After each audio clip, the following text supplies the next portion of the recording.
Hello and welcome to episode 12 of In Pursuit of Clarity, entitled Importing the Third World, What Could Possibly Go Wrong? I wanted to take a slightly broader perspective on the issue of immigration, namely third world immigration into Western nations. As always, it's important to state at the outset that none of this comes from a place of hatred. Far from it. But just as I don't hate those seeking to flood into our nations, I don't hate our future generations either, or wish them to inherit a broken and violent chaos of a world.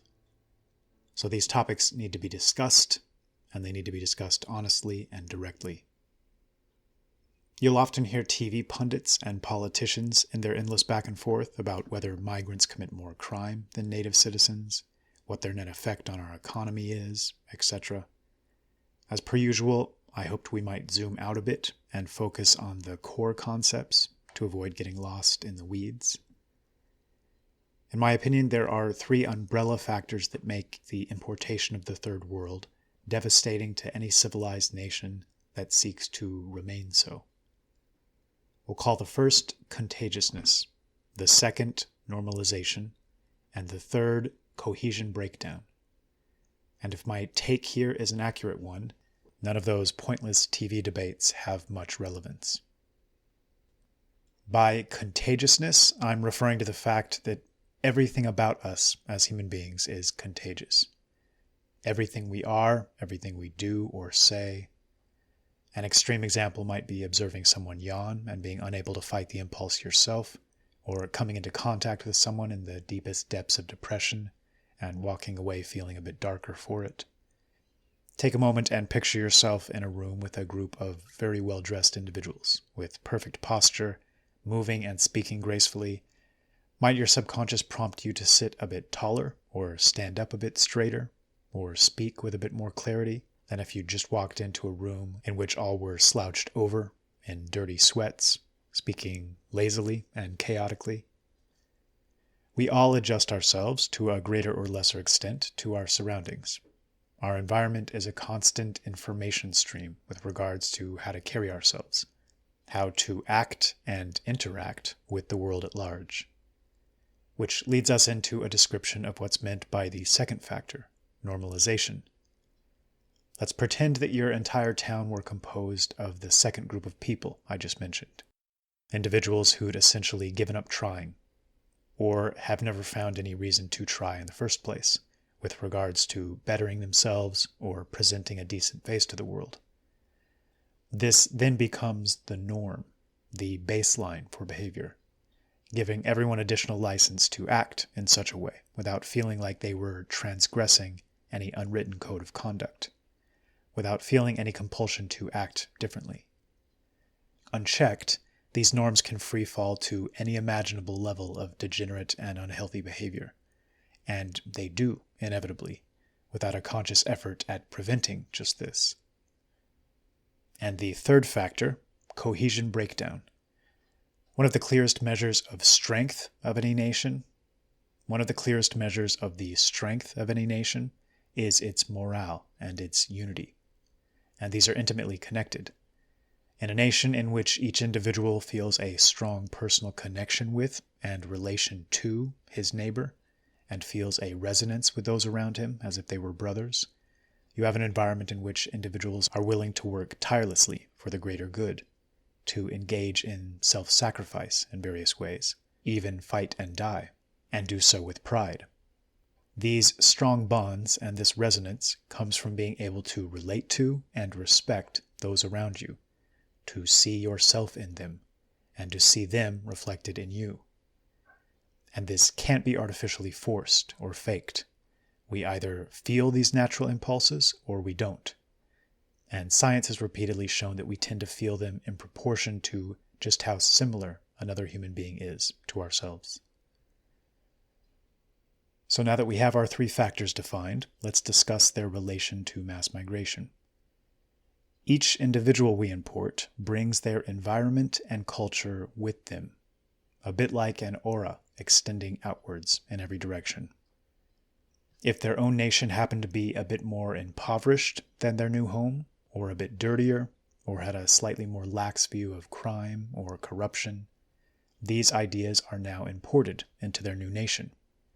Nobody changes overnight as they step across an arbitrary line on a map. Our genetics and our culture have spent a lifetime shaping us. We don't magically morph into new human beings the moment we move from region to region. As these ways of thinking about and approaching the world spread through society, from these new transplants outwards, things that formerly would have shocked and appalled us become normalized. Seeing mattresses on a street corner, feces or needles littering the sidewalk, these things are no longer extreme cases that cause us such alarm that we can't help but deal with them immediately. It becomes normal that school standards drop, that areas are less safe, and front yards and entire neighborhoods turn to unkempt squalor. This isn't meant to be racist or hateful in any way. It's just a simple fact of nature. These immigrants could be from Romania or any environment suffering great poverty or hardship. The simple truth is that when you mass import individuals with lower standards of living, your nation inevitably suffers a lower standard of living. Just like two parents of vastly different IQ are likely to produce children falling into the middle range between them, if you meld two nations or peoples together, you'll inevitably produce a culture reflecting some midpoint between the two, in every respect. The most obvious effect of the mass importation of individuals from third world nations might be the complete destruction of true unity and brotherhood. Those of a globalist political and economic ideology see individuals predominantly as cogs in an economic machine, whose role is to work for corporate constructs to create products to consume. I no longer believe it's an exaggeration to state that they care nothing about human happiness or fulfillment, or the psychological health and the balanced well-being of a nation's citizens. They see nations as shopping malls. You can fill them with any sort of people of any background indiscriminately. All that matters is that they keep making and buying products. But nature disagrees here, and signals clearly that happy and healthy societies weren't meant to be slapdash mixtures of everyone under the sun. Both science and history clearly prove that we feel more deeply and are willing to act more energetically for the benefit of those we see as family. Any attempt to swim against the tide of human nature here is destined to fail miserably. And more importantly, while human beings make mistakes constantly, nature doesn't. To pretend that we know better is a losing venture, destined for a messy implosion. Now, does this mean we shouldn't want what's best for these individuals that certain groups are attempting to mass import into our nations for their own ends? Absolutely not. Is importing them into our nations and putting them up next door when millions of Americans are out of work, in extreme poverty, and facing a drug and suicide epidemic of unprecedented proportions really the only solution to this problem? Of course it isn't, and it never was. The ultimate irony is that those spearheading the demographic shift are, with few exceptions, those that seem to care the least for the health and happiness of others. These are individuals who couldn't care less about the destruction of a great nation if it means they might earn a bit more, or live in additional comfort or convenience, or be lauded for their supposed social justice concerns. Long story short, when you import the third world, you inevitably become the third world. And third world nations are easier to control. And this, in my estimation, is the real motive force behind the machinations we're seeing around the world today. And I'd like to end with a quote from Alexander Solzhenitsyn. Quote, "I call upon America to be more careful with its trust. Prevent those who are attempting to establish even finer legal shades of equality because of their distorted outlook, short-sightedness, and self-interest from falsely using the struggle for peace and for social justice to lead you down a false road. They are trying to weaken you. They are trying to disarm your strong and magnificent country in the face of this fearful threat, one that has never been seen before in the history of the world. I call upon you, ordinary working men of America, do not let yourselves become weak." End quote.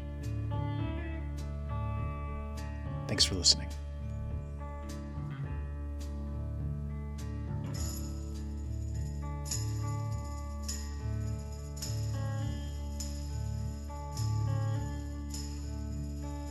This is the end, beautiful friend. This is the end.